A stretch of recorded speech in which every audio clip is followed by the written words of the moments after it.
Hello to all my friends out there. Hi, you guys. Well, here we are, another day in paradise. It's 93, but I'm in the good area, and you notice it's not so bad. So I was driving up here, and the thought popped into my mind, and it was, I had this boyfriend, and I used to do his sister's hair, and one day she said to me, "Ruthie, why the hell are you so cheap?" And I thought about it, and I really didn't know why I was so cheap. And I said to her, I don't know, maybe it's hereditary, because one of my aunts was very thrifty on my dad's side. She wasn't cheap, but on that side, the Mormons, they were rather thrifty, but not cheap. And I was driving up here, and it popped into my mind where this all started. I got married, and my husband was impossible. And I warned him for 5 years. I didn't just leave him one day. I warned him for 5 years, and finally I go, okay, enough is enough. And so it was like, kids, we're in for hard times. So you know you're going to be divorced, and you know it's not going to be good. But for some reason, your marriage is so disagreeable. Poverty is better, you know? So that was the situation I was in. And so I had my little boy, and I just knew it was very, very important. I wasn't poor my whole life. It didn't really start until this husband of mine. So I knew I had to educate my son if I knew what was good for me. So we had a private school, and I managed to get him in there, and it really makes me laugh now. I saved change in a piggy bank, and I had my little brother, who was always good with money, the one who's pretty well off, count my change. And my husband had actually gone in through, I had a big plastic piggy bank. I was so mad at him, and he had taken the quarters out. So all I had was the nickels and the dimes and the pennies. And it was just enough for me to pay this registration fee. And so what I did to afford this private school is I cut everything. I didn't drive. I didn't have a phone. All I had was a roof over my head, utilities, and food. That is it. I used to wear my shoes until there was literally a hole in the toe. And so anyway, that's where it all started. And I lived in this really crummy apartment. I'm going to show it to you guys someday. And it was the cheapest apartment in all of El Cajon at that time. It was, I think, $600 a month. And no phone. I didn't have a phone or a car for probably 12 years, maybe longer. So, and I had my son in this private school. And that went on until 5th grade. So all those years from preschool to 5th grade, I lived very, very cheap. I remember 3 shirts, 2 pants, and a pair of shoes. That's it. That's school clothes. And I did, back then they had coupons. And I remember one of my neighbors, I mean, they were literally going hungry, and I taught her how to do the coupons. And at that time they had this thing, buy milk, get bread free, stuff like that, you know, to get you in the stores. But now I did the apps. These are great. I got points for buying a Coke. And let's see, I got a 79-cent Coke at 7-Eleven. And, oh, the best is the Coinbase.com-survey. Let's see, I got $3 doing one survey.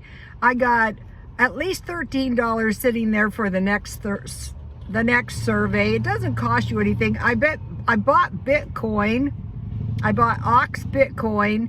And now if you share your Coinbase app, you get $10. So you might say, well, big deal. Well, it's $30, and that'll buy your groceries for a week. Back in the day when I was poverty-stricken, for the two of us, my grocery bill was $25. And so, you know, all those years, you know, I was really, really cheap. And time went on, and I would be in a salon, and I would know that I was actually living a higher standard of living than people who had a lot more money than me. But I hadn't been poor all my life. I think that might have something to do with it. I'm not sure. But and you have to have good food. You know, you don't have to have expensive food, but I think some of these elimination diets, you know, even the paleo diet, I eat anything I want, and then I'm on the paleo diet the next day. So today is lunch, and so I don't want to eat the paleo food. So I'm just going to starve out till 6 o'clock. I'm not starving. I'm going to, you know, start eating anything I want at 6 o'clock, but by doing that, my body has enough time to metabolize all the carbs, because on the paleo diet, you're kind of depriving yourself of carbs, dairy. It's just plain food with nothing on it. And so you can see by that dinner I ate last night that is doable. So, Social Security is a step up from someone who's really been poor all their lives. But you cannot live like somebody who's got a significant amount more money than you, but you can still live pretty good. You know, I lived in that really crummy apartment for about 16 years. And, you know, it was saving me some money every single month. But for the aggravation, looking back now, for the aggravation those people caused me and the hatred that they instilled, it really wasn't worth it. It really wasn't. So, you know, now I'm up here, and it was strange. I was driving up here, and I remembered for years I could not drive up a hill because my car was ready to drop the transmission. I lived like this for years, you guys. And, you know, I go back to places where I have been, and, you know, I remember those people, you know, they cared less what I was going through. And now, you know, after years of diligence, and I look at them and I go, yeah, today is a result of all the yesterday. So starting right now, you know, we want to, you know, be smart. Like, don't spend any money. That's what I'm doing. What I'm doing, to tell you the truth, is I'm writing these 4 years out. I remember the Carter years. Carter years were hard. My husband and I were working really kind of hard. And it was kind of like now, you know, there was a prosperity, but trouble was coming. Trouble was coming. So, you know, right now we've got 4 years of Biden. It's going okay. Still freaked out over the Afghanistan thing. That has really left a sour taste in my mouth. Don't blame President Biden, however. But I don't want to spend any money. You know, I was driving up here, you know, and it was funny because I remembered why I was so cheap. It was those years of scraping the money. And years later, you know, when I was working in the good area, I ran into people, now we're old, right? That we have been closely associated in the private school and baseball, mind you. So, I had managed to educate my son to the same extent that they did. And, you know, what counts is the results. You know, people talk about the journey. Well, the results is what's important. So I was driving up here, and I remembered, this is strange. This is not my first time up here. No, I used to be in this area from time to time. A lot of it had to do with hairdressing. But when I was very young, maybe about 14, my best friend's sister was a hairdresser. And she worked in Fashion Valley, and she married the manager of the salon. and they bought a house in Mount Helix. And so we went up there to go swimming, and I thought, ooh la la, this is life for me. I want to be a hairstylist. It has served me well. And so I realized when I was coming up here that my motivation for doing hair, I mean, things that will, and I worked hard doing hair too, things that motivate you, like to be cheap, like to save your money and stuff. So I wanted, and she was on the Bob Dale show at noon, and we would come home, well, it was afternoon. We would come home from school. My friend's mom would make us a little snack after school, and we would sit and we would watch Sandy on the Bob Dale show. I thought that was the most glamorous thing. Actually, I don't care where you work. I don't care who you work for. It's not a glamorous job, actually.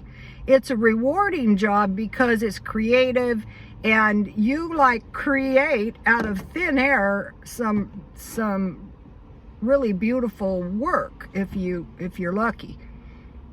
And so I was up here, and I thought, you know, I feel so good up here, and I am so lucky that I live up here now. And I thought, you know, I think, you know, I like it up here, and I'm going to stay up here. And, you know, you want to be cheap, but you want to be smart.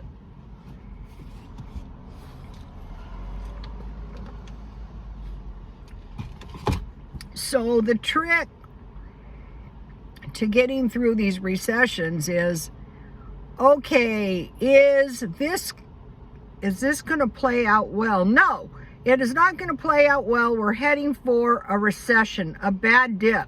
I guarantee you. I've been through several of them. I've never been through something like this. I know it's not good. I refuse to be like an ostrich. Trouble is coming. A terrible recession. Right now, we're kind of in the recession, and we know it, but soon we are really going to know it. I mentioned to you guys that time I bought a house.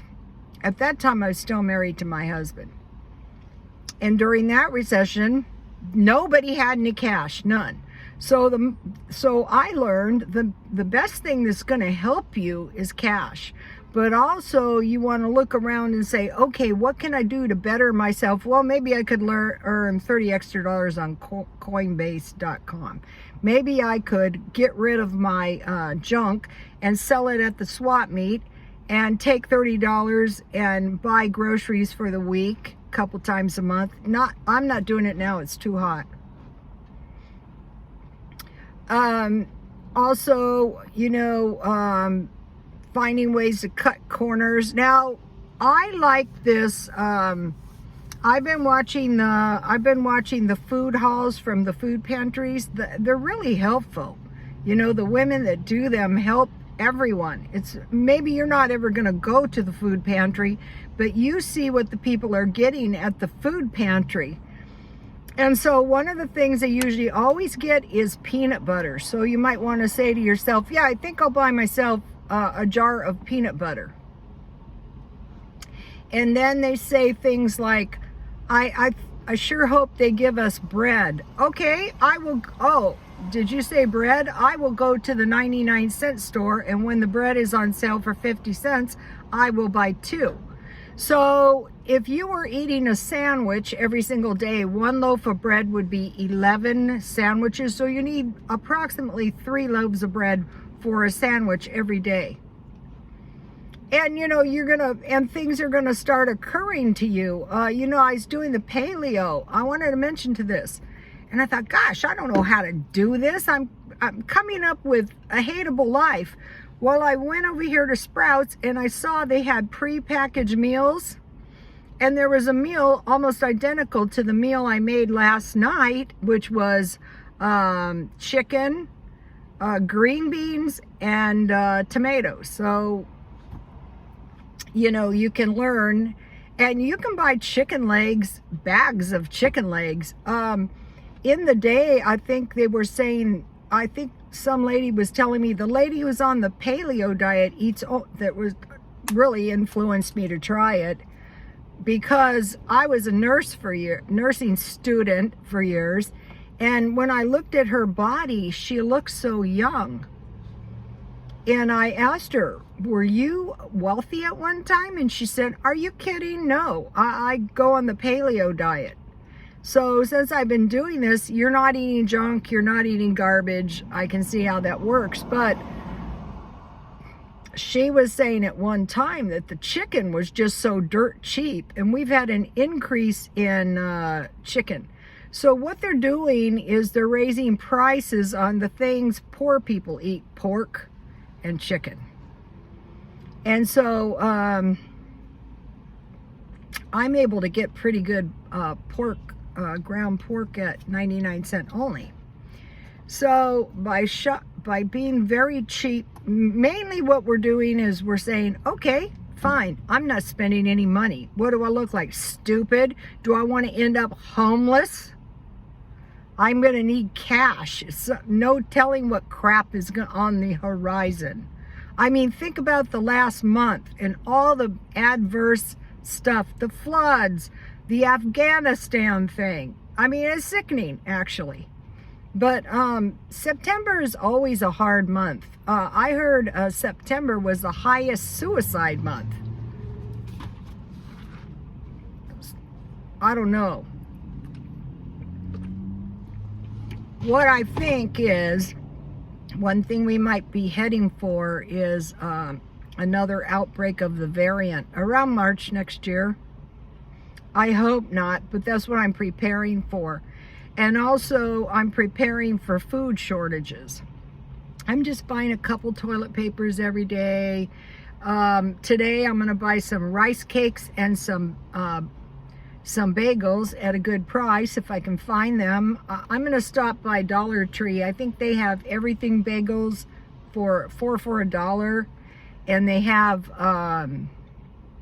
I think they have rice cakes. I mean, why do you want to pay, say, for bagels and rice cakes $7 when you can just go to Dollar Tree and buy a package of each and buy a package of eggs? So let's go for $6. We're not eating cheese because a package of sausage, you know, 2 of those part soy burgers and a loaf of bread. You know, not a loaf of bread, but you know, there's a carton of shelf-stable milk for $6. So we're being smart. We're stockpiling food, but basically we're not really spending any money. We're going to wait and see. And then buying a few Christmas. What I'm going to do is this month, next month, I'm just going to spend $100 on holidays. I'm not going to spend much. So we have Halloween, we have Thanksgiving, and we have Christmas, and I'm just spending $100 a month instead of trying to come up with it all in December. And I'm buying my stuff. I try to buy Christmas presents 80% off. You guys have seen me do it. Also, up around here, there's a Ross. I usually shop at Marshall's, but I'm going to be checking that out. Okay, you guys, please like, comment, and subscribe. And God bless you all.